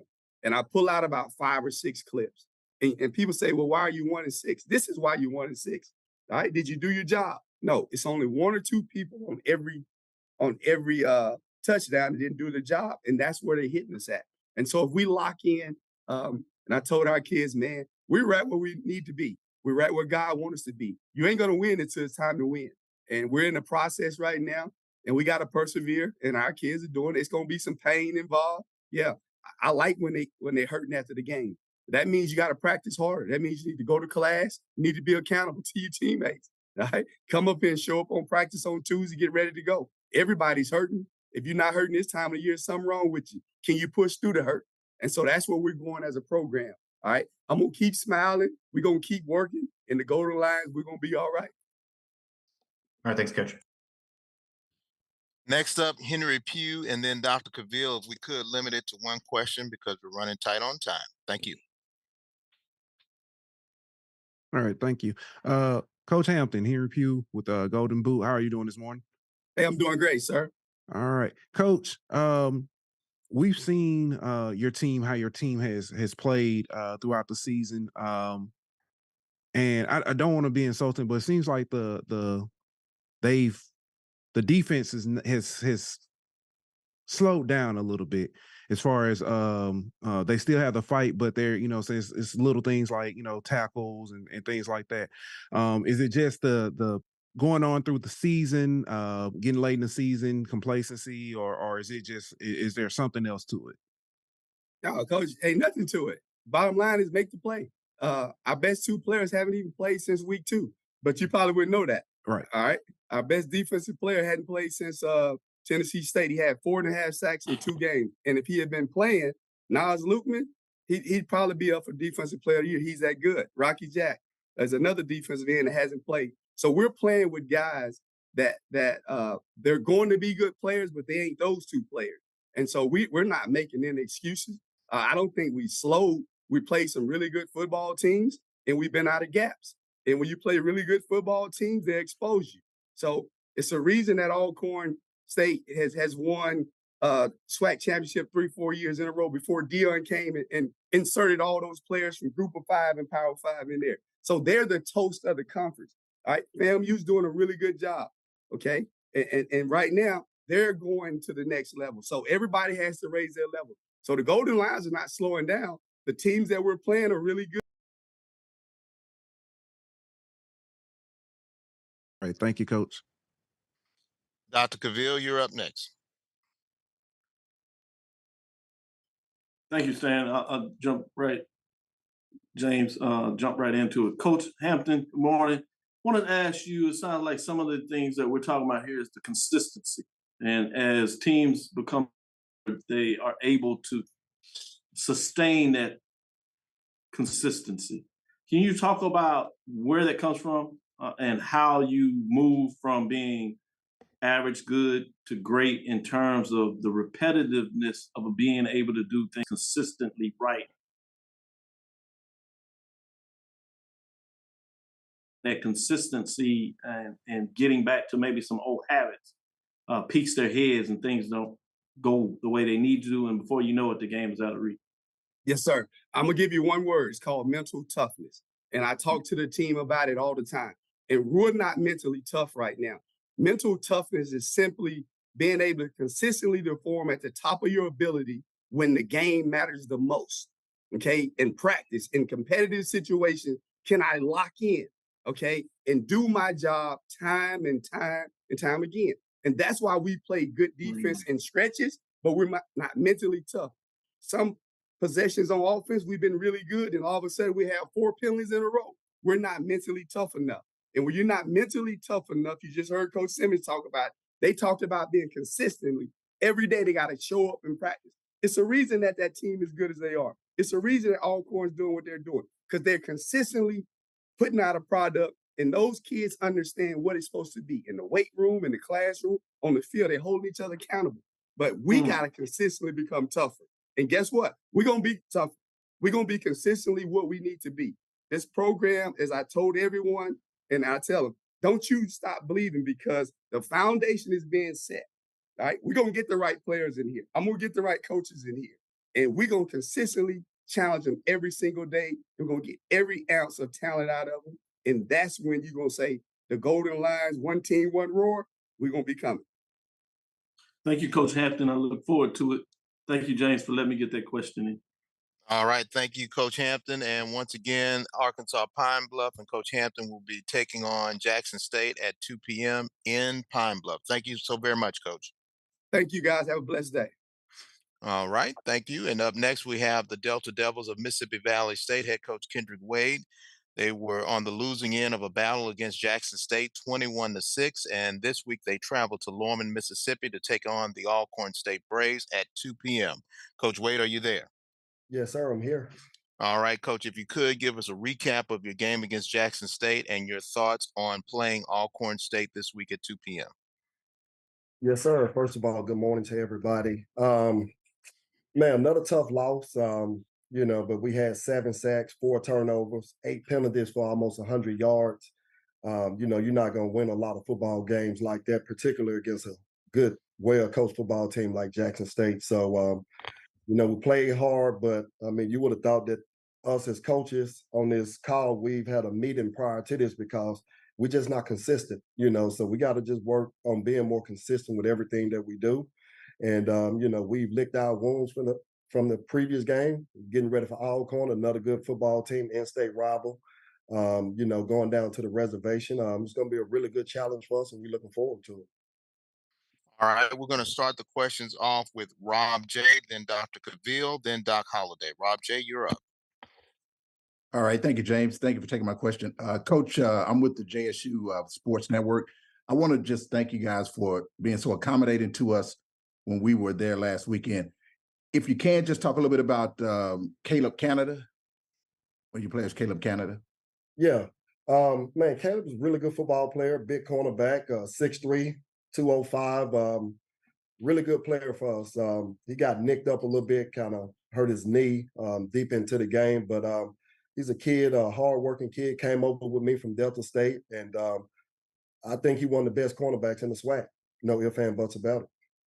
Absolutely. Thank you, Coach. All right, Dr. Cavill, and then Doc Holliday. Dr. Cavill, you're up. Thank you. Kenyatta Cavill, Dr. Cavill's inside the HBCU Sports Lab. Good morning, Coach Wade. Hey, Doc, good morning. You talk about the consistency throughout that game. You're able to keep it close for most of the game, truly the first half, and you would make a play that would move you forward to put yourself in a position to score or really get a drive going, and then you would have a relapse of consistency, a tough penalty, a turnover, a big sack because somebody missed maybe a block or so. Talk about the need and what are you working on, as you alluded to, about being more consistent? Man, just teaching guys how you do anything is how you do everything. So being consistent is not something that you do on Saturdays or do on the football field. I mean, it got to become a way of life. And when you're taking over a program that's not used to winning, that's the biggest thing. You got teams like FAM and some of these teams at the top, and I know Coach have talked about some things they need to improve on, but losing teams, you see a lot of sporadic excellence, and that's where we've been. And we need to just focus on just being, our saying around here is, consistent, reliable performance outweighs sporadic excellence. And, it's a process. And I wish it could happen overnight. We want it to happen over a month or over a season, but the best way to help our guys is by us as coaches being consistent, by kind of continue to harp on things that they're not doing well. And as coaches, us walking in, every meeting, we always start out with what we need to do better as coaches. And then we allow players to open up. And the word was consistent. Like, honestly, the players just talked about, we must be more consistent with our fundamentals and technique. And again, it's a process, Doc. And we committed to it. We truly locked in and focused on it. And, we're gonna stay the course. Sporadic excellence. I would like to borrow that. I'll make sure I give you credit on that. Fascinating when you talk about focusing and moving forward. You're in a unique situation where you play rivalries literally back to back. First one you had at home, and now you go on the road to Alcorn that seems to be playing really good ball at this time in both sides of the ball. Particularly offense, they seem to be able to pass it, and now they're able to get the running game going. It must be a tough chore, but at least on the offensive side, what are some things that you want to see your defense that has played pretty consistently for most of the year to try to slow them down to give your offense a chance? You must stop the run. Number 0, really good running back, and they got a couple other guys that come behind them. You must stop the run. Everything we do starts with being able to stop the run. We got to control the line of scrimmage and reset the line of scrimmage and control the run. One thing about 0, you better get him before he get going. That big joker get to coming downhill. He's tough to deal with. So, they was one dimensional at one point of the season. They was able to run. They weren't able to really throw the ball that well, and now they're able to throw the ball. So it's like, you got to pick your poison, man. So again, it's going to be a challenge, but our game plan to be to stop the run. There's no ifs and buts about it. And if they can beat us throwing the ball, then, we can live with that. But again, we just got to be more consistent. I mean, we play well and we play spurts of just really good defense, but then there are times that we don't do it so well. Maybe it's just one guy out of his gap, and that's all it takes. That's why you love football. It's the ultimate team sport. Basketball, you can ISO and tell everybody get out the way and go do what you do. But football, it takes everybody working together to achieve that common goal. So, like I said, it's a process, man, that we're entrenched in, and we loving it. I mean, I know we're coming off a loss, man, but we see these kids growing each and every week. Kids trying to do the right things, even when they don't do it right all the times. You see guys trying to do it more consistently. So we're not as consistent as we want to be, but we're more consistent than we were when we first started this season. So we're encouraged, and we're going to keep moving forward. Thank you, Coach, particularly for sharing that perspective. Looking forward to the game this week. Yes, sir. Thank you. Next up, Doc Holliday. How you doing, Coach? Doc Holliday, HBCU Overdrive. Hey, Doc. How you doing this morning? I'm good, man. How Uh, you doing? I'm doing good, man. Tell me about the progression to Jarian Williams, your freshman quarterback, and what do you see that he can improve on for the rest of the season? Well, the one thing that made him special was just decision making, and he had 3 interceptions this game. So he came in with no interceptions. So he threw 3 interceptions this game, and he just made some bad decisions. He looked like a true freshman. We knew it would come at some point. I mean, look, I knew what happened, and it happened this game, and sat down and talked with him. So again, everything about Tajarian is about decision making. He can make all the throws, but just making the right decisions at the right time is what we can continue to harp and build on. He's a competitor. He's a competitor. It was a sold out crowd here, well over 10,000 people. I've never seen this place like that. And he rose to the occasion. He just made some bad decisions. Thank you for taking my question. I hope to see y'all play this weekend. Yes, sir. Thank you. Thank you so very much, Coach Wade. They'll be traveling to Lorman to take on Alcorn State at 2 p.m. Delta Devils versus the Alcorn State Braves. Coach, good luck to you. Yes, sir. Thank you. All right, next up, the Prairie View A&M Panthers. Head coach Bubba McDowell coming off an off week. They will travel to Florida A&M to take on the Rattlers. Coach McDowell, are you there? Yes, sir. What's up, All guys? right. Good morning. Doing good. Coach, off week, what was the biggest thing that you got accomplished? And taking your team on the road to Tallahassee, what are the challenges that the Rattlers present? Yeah, we basically got back to the basics. Getting guys lined up, executing assignments, and just getting guys. More important, getting guys healthy.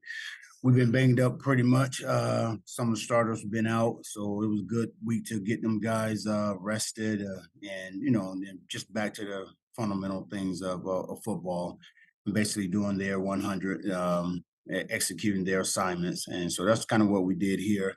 As well, just went out, did a little recruiting as well. But going down to Tallahassee, we know we're going into an environment that's going to be hostile, man. And we know we're going into an environment that's going to be coach that's going to have his team ready to go.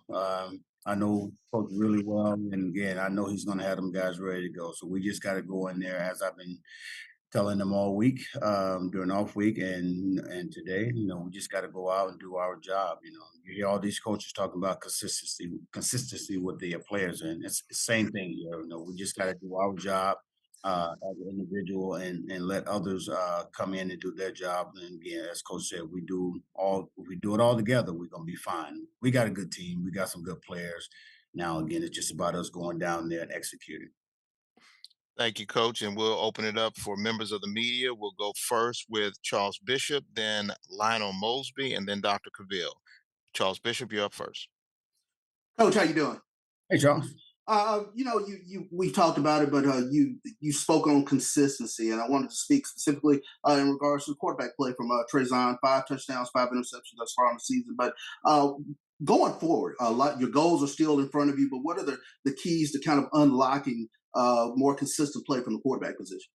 Again, just reading, doing his assignment. Again, just taking what they give us. And again, I think that's kind of across the board. A lot of guys, especially and I wouldn't say this league, but across football and across sports, a lot of times, you tell them to do their job. Coach, Jackson talked about it, Wade talked about it, Ham talked about it, filling those gaps, making those throws, and making those catches. And that's what we have to do. I mean, Trey has been good, but then at times he's been not so good. And we, again, comes back down to the consistency part. And I think going into this week, rest time, more film time would give him the opportunity to be ready to go with what Willie and his defense is going to throw at him this week. Because we got to be way better than we were the past game against ACU, which was a bad game all around as a team.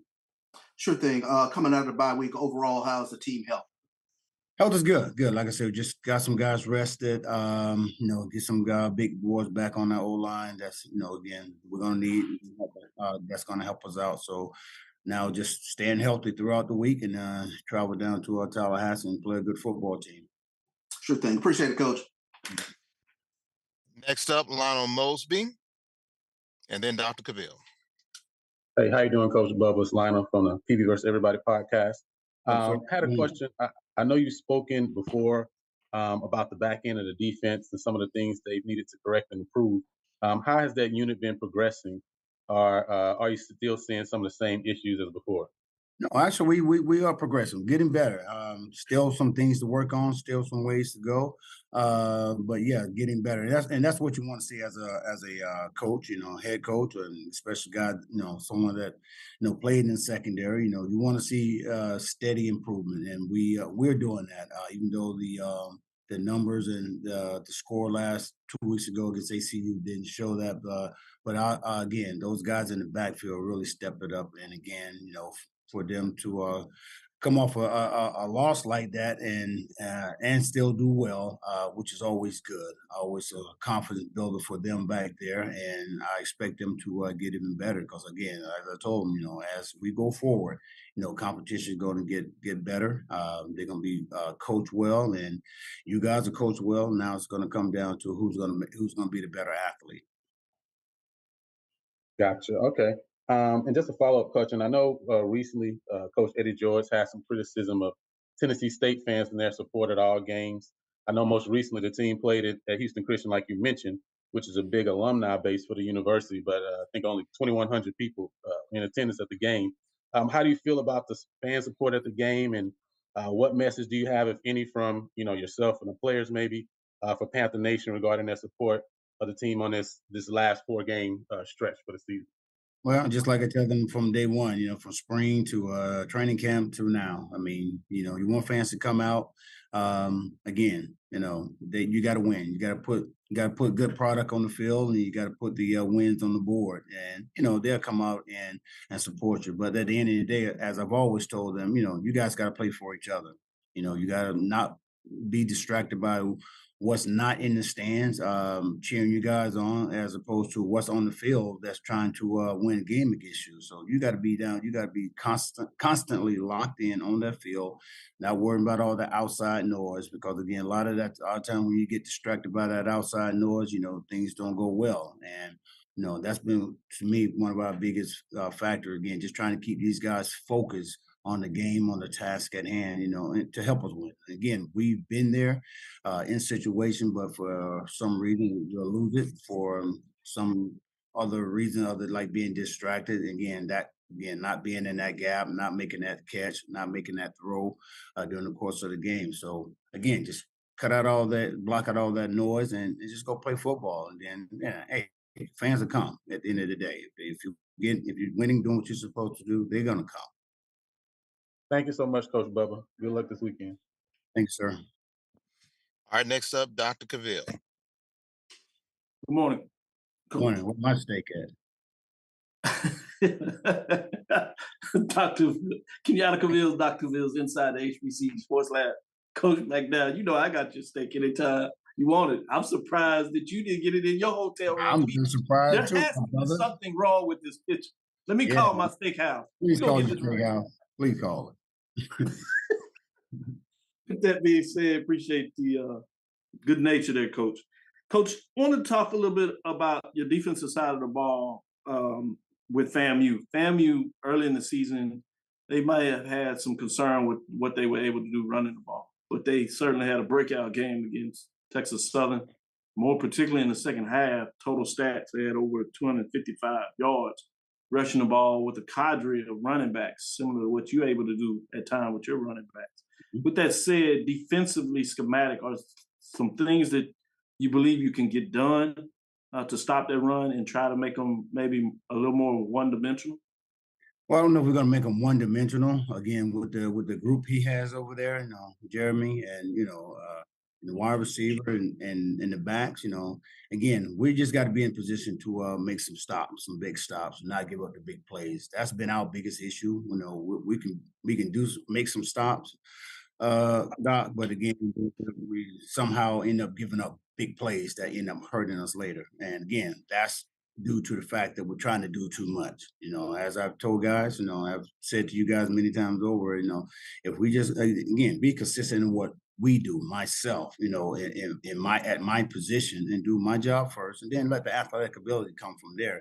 We're gonna be okay. It's when we try to do too much, and these kids, especially if you're a good player and you're not getting plays, you're not getting targeted at you, then you just feel you're left out of the game, and you feel that you got to make a play. And a lot of times that's when mistakes happen: touchdown here or first down there. Obviously from Florida, been in Texas much longer than you actually were in Florida, where you're born, coming out of there. You have this dialogue going back and forth between Texas players, Florida players. Do you see your players getting excited with the chance to go play in the state of Florida up against a team with the majority of Florida players against Texas? And what does that look like if that's the case? Yeah, they do. They always gotta have a Florida, Texas, little rivalry thing going on. And I told them that's good, because again, that's what gets you going. To go out there and execute what you need to execute for 4 quarters of football. I mean, let's get it done. And I love it because again, it's about going out there competing. I've said from day one, as I told them, I'm like, look, man, a lot of you guys are pretty talented across the board on their side, even on our side.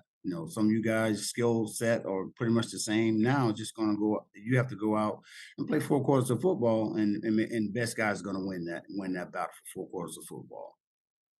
Thank you, Coach. Good luck this weekend. Certainly look forward to the matchup. Thank you. Are you trying to say something with that tie too? Always, Coach. You see, I got your back. That's why I said I don't understand why you didn't get the state. I told Coach Simmons it was purposeful. And for Dr. Cavill, we do not do any ancillary promotions of new products and businesses. So the Cavill Steak Delivery is not a sponsored member of the Southwestern Athletic Conference. But we thank you so very much, Cavill, and we thank you Not so yet, much. not yet. Not yet. All right. Next up, thank you, Coach. Good luck to you as you travel to Florida. Thank you, gentlemen. All right, next up, representing Southern University, the head coach, Eric Dooley, victorious in Jacksonville, taking on Bethune-Cookman, 28-18. This week, they will host Texas Southern, 4 p.m. Central Time start, and we are now joined by Coach Dooley. Coach Dooley, are you there? Going well. Yes, I'm here. All right, Coach, I know you're moving and shaking on the road, but if you could give us a recap of your game against Bethune-Cookman and give us a preview of your thoughts on playing Texas Southern. I had an opportunity to go down to Jacksonville, Florida, and play at the Jacksonville Jaguar Stadium, which was a great experience, I think, for both teams to have that opportunity to play in the NFL stadium. But more importantly, I went to go play against a tough football team. Coach Woodie had those guys ready to play. We knew it was going to be a tough outing from evaluating their film, but fortunate enough, we were able to make a couple more plays than what they did and came out with the victory. Now we got to get ready. There's no off weeks. When you talk about playing in the SWAC right now, so now we got to get ready for a Texas Southern football team that's doing some great things. And when you talk about records, I don't look at records when you say our conference because I know everybody they're very competitive and have an opportunity to win ball games. So we know we have a challenge coming on. Although we're at home, we have a huge challenge, and we're ready for the challenge. All right, we'll open it up for questions. We'll go with Jim Kleinpeter first, then Terry Daniels, then Dr. Cavill. Jim Kleinpeter, you're up. Yeah, Coach, would you talk about a little bit? Southern has a 2-game losing streak against Texas Southern, and last year got shut out 26-0. And just want to talk to you about are you using that game in your preparation this week at all, or are you just trying to say you're not looking at it at all? We don't look in the rearview mirror. You can't get that game back. You can't get last year back. It's a whole new year, a whole new team. So we focus on what we can control right now. And that's to go out and play a good Texas Southern football team that's coached by a great coach, Coach McKinney. Okay, follow-up question. How disturbed are you about the penalties? Because the second week in a row, you've had 13 penalties, season high, 115 yards. Are you having a sit down with your team about this? How are you addressing this? No, we don't have to have a sit down. It's obvious. I mean, when you can see certain things what's taking place, so we understand the magnitude of what we have done as well and what's being done. So some of those things we can control, like the offside penalty. We'll control that. That's controllable. The other things we just want to continue to play football and coach that up, technique up. Thank you. Next up, Perry Daniels, and then Dr. Cavill. Yeah, I'm glad Jim addressed the penalty issue, Coach Dooley. That's exactly where I was headed. But now I'd like to pivot to Texas Southern, and they came out this past week against the #1 team in the SWAC and had a very well put together game plan to stop Florida A&M. What do you think the game plan will be by this Texas Southern team to stop your team? Well, I'm sure that those guys watched out with them and evaluated. But I know you asked that question. There's not going to be any secrets given out over the air. I'm not going to say anything what I plan to do or what they plan to do. We're going to work our game plan, and I'm sure that it should be a great game plan that we have prepared for a great Texas Southern football team. You have a reputation as a prolific passing offensive mind, but yet your rushing game scored 2 touchdowns this past week, and you only had 1 through the air. Talk about the strategy behind that. The rushing game seems to be developing a lot more than the passing game, with Blood only completing 50% of his passes. Talk about that for me, Coach. Well, I won't say that it's development to my liking, but we're doing a better job in the run game. I'll say this here. We started off, I guess this is the first week right here that Blood didn't have a lot of passing yards, but a lot of times you got to play within the game and make adjustments what are there for you. The thing about it, I think when you become balanced, then you don't have to worry about being shut down in one phase. You can just play around the whole game, whether it be pass or run. We want to do what's going to help us to get the W. Thank you, Coach. Good luck. Thank you. Dr. Cavill, and then Jim Kleinpeter. Kenyatta Cavill, Dr. Cavill's inside the HBCU Sports Lab. Good morning, Coach Dooley. Morning, Doc. Want to focus a little bit more on that run game, particular Kendrick Grimes, the sophomore 6 foot, 185-pounder from Houston, Texas, as we've added him to the Big Ben Awards watch list this week for his stellar performance, getting it done, obviously 128 yards on 22 carries and getting into the end zone. Talk about what makes him special. He's an athlete. You know, the guy has tremendous talent. We knew that when we were actually recruiting him. The guy can actually play wide receiver and be a starter if he needed to, or he can play in the backfield. So, but that's the type of guy that we like to have a part of our offense, a guy that's an athlete that can do it all. And I think he does a good job. He's still young in maturity, but he's growing each day. You see him getting better and understanding the college game. So it's very exciting to have a young man with that type of talent. And now we just got to continue to find a way to use him as well as the other guys that we have. I know you won't be able to get into your game plan. Obviously, everybody's here. Coaches are good. If you give them the game plan, they certainly will take advantage of it. But exactly, in terms of the quarterback play, Texas Southern University, your next matchup as they come home, obviously you've seen a different quarterback as they have Chase now in the back. Have you seen a lot of difference in terms of what they're doing, or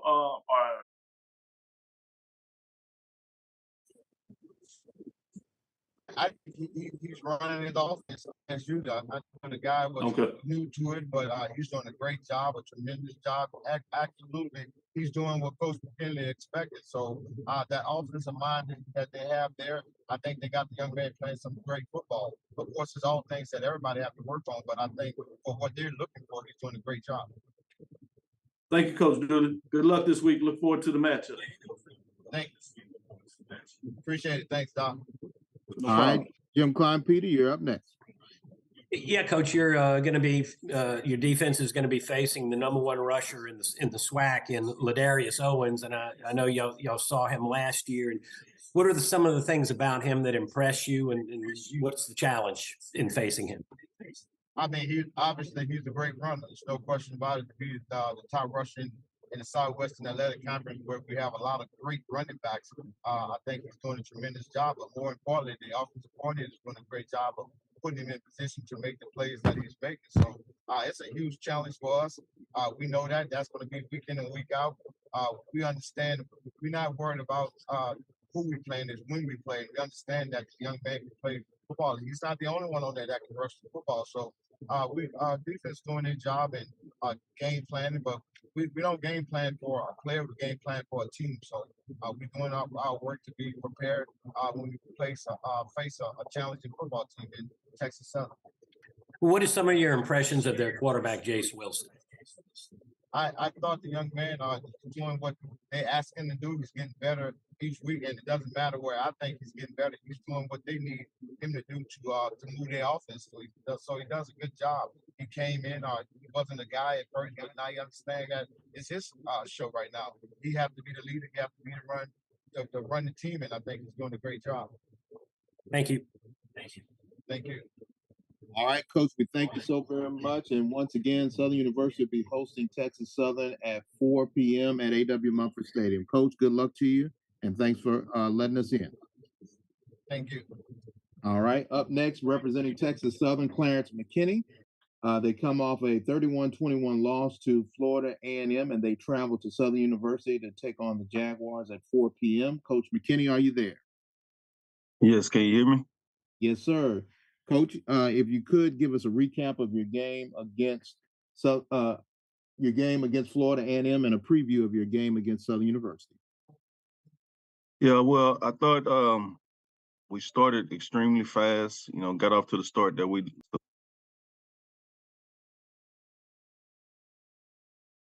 for a 3-score lead, missed a field goal there early in the game. Gave up a touchdown a little late in the first half, which Florida A&M in the second half came out and kind of bullied us. They woke up and we couldn't stop the run. We couldn't sustain drives, and it cost us there in the end. As far as Southern goes, Southern's a really good team. Coach Dooley and I have had some battles since I've been in this league. He does a tremendous job. We know that team's going to be ready to go. And we're playing in their home stadium, which we hadn't played there since I've been here. Just looking forward to a good football game by two well-coached teams. All right, we'll open it up for questions. We'll have Jim Kleinpeter, then Perry Daniels, then Dr. Cavill. Yeah, Coach, would you talk a little bit about Jace Wilson and how he's come along? I know you went into the season with Andrew Body as your starter, and the team has had to adapt to him. How has Jace developed in that span? Yeah, Jace has been improving each week. Like you just stated, we started the season out with Andrew as our quarterback, and unfortunately, he wasn't able to finish the season. And Jace stepped in and with a little amount of experience with our scheme, and he's picked it up and made the team his, and he's improving each week, and we're happy to have him. Have you tried to bring him along slowly, or has he been able to take on more maybe than you thought he might? Jace is a very intelligent young kid, young man, and we hadn't spoon fed him, we force fed him. We give him the entire playbook, and the things that he does well, we try to put him in position to be successful. And things that he doesn't do quite so well, we don't do those things. Next up, Perry Daniels. Coach McKinney, first, I'd like to congratulate you and your coaching staff on putting together what seemed to be a really good game plan against Florida A&M. Let's talk about how do you take that from executing that game plan from 2 quarters to 4 quarters? What do you do as a staff to go about doing that? It's just like what the previous coaches have spoke about. It's about being consistent, finding a level of consistency with your intensity, with your assignments, with your schemes, making the adjustments, trusting your teammates, just all of those things coming together for 60 minutes as opposed to 30 minutes. And going into A.W. Mumford Stadium this Saturday, what do you anticipate from the Jaguars? I anticipate a hard-nosed game. You know, that defense is probably one or two in our league with Florida A&M. They're going to be really tough. Coach Dooley does a great job offensively of scoring points. And we have our work cut out for us, and we're expecting to go in and play as hard as we can play, and hopefully, we come out on top when the outcome is over. Thank you, Coach. Thank you. All right, next up is Dr. Cavill. Kenyatta Cavill, Dr. Cavill's inside the HBCU Sports Lab. Good morning, Coach. Good morning, Doc. Talk about Ladarius Owens. Obviously, he's not new to you. He's been building on this, getting better and better every year, particularly this season. But tough runner. Obviously, in this past game against a stout defense, he had 128 yards. He's going up against another stout defense in this next matchup. What makes him effective in terms of getting it done? And obviously, I know this is not an individual matchup, but he seems like he'll be key in making the offense go. Yeah, he's done a tremendous job, but it wouldn't be possible without those big guys up front. They're covering up defenders and allowing him to have running lanes.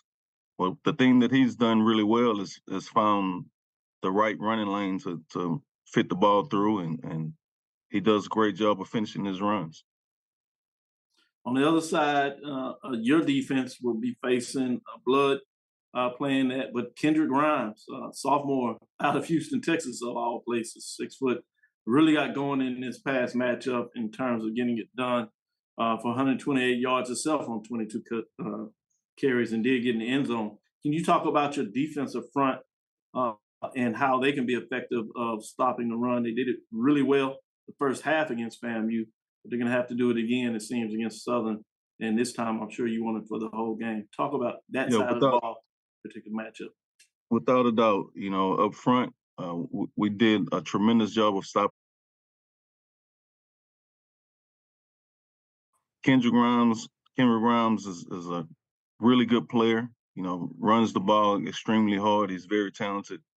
So is Mr. Blood. He can throw it. He can run it. They're a tough offense to stop. I know Coach Dooley likes to put it in the air and play real fast, and hopefully, we can compete and keep the score down and give ourselves a chance to win it in the end. Good point you made heading down to Baton Rouge for the first time. Didn't realize that. I'm glad you shared that. Good luck this weekend. Look forward to the matchup, Coach. Thank you. All right, Jim Klein, Peter, you have a question. Yeah, Coach, if you would, I'm guessing that you must have recruited Kendrick Grimes. Did you see him in high school, and what are some of your impressions of his abilities and what he brings? Yeah, he's very talented. He's a guy who's multidimensional. Wish he would have stayed home here in Houston at Texas Southern, but looking forward to going out and competing against him. He's a guy who's a multi-talented running back. He can catch the ball, he can run the ball. We just got to get to him before he can get started. Did y'all recruit him really hard? Did y'all come after him pretty good?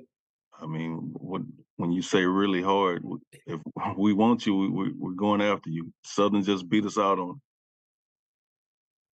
Thank you. Thank you.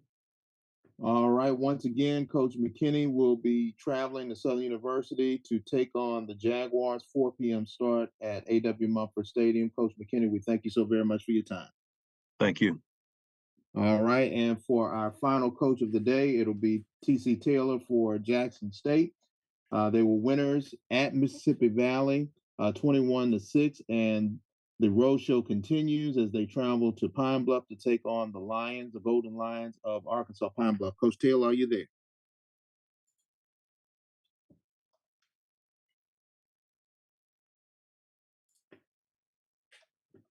Got one more minute before Coach Taylor should be on.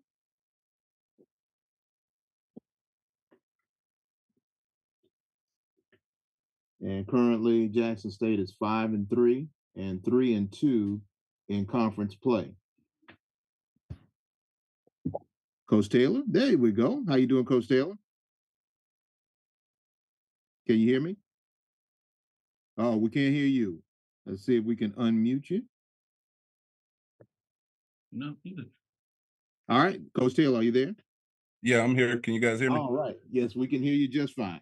Coach, if you could recap your win against Mississippi Valley and give us a quick preview on going on the road again to play Arkansas Pine Bluff. Good road win for our football team this past weekend. Anytime, like I say, you go on the road and find a way to win football games, it's always good. Happy to see Jacoby and Morgan go out there, get his first start, moved around well, led the team pretty good. So we're excited about it, and we're excited about getting on the road this weekend, going up to Pine Bluff. I would open up for questions. We'll have Charles Bishop first, Doc Holliday second, followed by Dr. Cavill. Charles Bishop, you're up. Hey, TC, how you doing? What's up, Chuck? How you doing? Hey, I'm good. I wanted to ask what went into the thought process in terms of Jacoby making the start this past game. Up until now, we've seen him in sub packages, but he got to go this past Saturday. Yeah, I mean, he's been coming along week in, week out for us. Early on, he had a surgery on that hand, but prior to him hurting that hand, him and Jason was competing and doing some good stuff out there. But the surgery kind of set him back. Once he got back from that, and we started seeing him, how he was developing week in, week out, and what he brings to the game. His legs, the QB run game, it really helps us out. We just got to get some time cleaned up with him for us throwing the football with the receivers. Sure thing. And John Huggins, his coming back in the secondary. I know him as a hitter, but tremendous game this past weekend in terms of making plays on the ball in the passing game. Talk about what he brings to that secondary. I mean, you talk about a kid that's 6'3", 6'4", about 220 pounds that can run. And the thing this past weekend, we end up lining him a lot at the wheel backer position. You got some scouts looking at him at that, and we talked to him about it, and he just went out there and had a great game. The thing about John, he doesn't complain. All he does is work. Tremendous speed, like I said, tremendous size. So I was very happy to see him go out there and get those 2 interceptions. He had some big impact hits out there for us on defense, but for him to take on that new role at wheel backer, it was real good to see him have a great week. Good thing. Appreciate it, Coach. No problem. Appreciate you, Chuck. All right, next up, Doc Holliday, and then Dr. Cavill. Doc Holliday, HBCU Overdrive. How you doing, Coach TC? Hey, what's going on? I'm doing good, man. Tell me about your defense. 8 sacks, 3 interceptions, a lot of QB hurries, a lot of pressures on the QB. Tell me about the progression of the defense from game 1 to game 8. I mean, they're just getting better every week. Those guys starting to trust each other on the defensive side of the ball. We know what kind of talent we have up front. We're about 8 deep on that defensive line, some guys that can really get after it. The secondary is really coming together, though. I'm very pleased with what we got in the secondary. We got a lot of guys that we can rotate in and out in that secondary, at the linebacker position. Isaac Peppers has been playing, lights out football. And another guy that's really stepped his game up is the other linebacker, number 15, Khalil Arrington.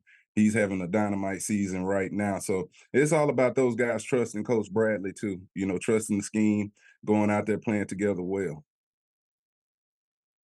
I got a follow-up question. With the insertion of Jacoby and Morgan as the QB for the team, what did you see as far as offensive-wise that he did good, and what do you see that he needs to improve on?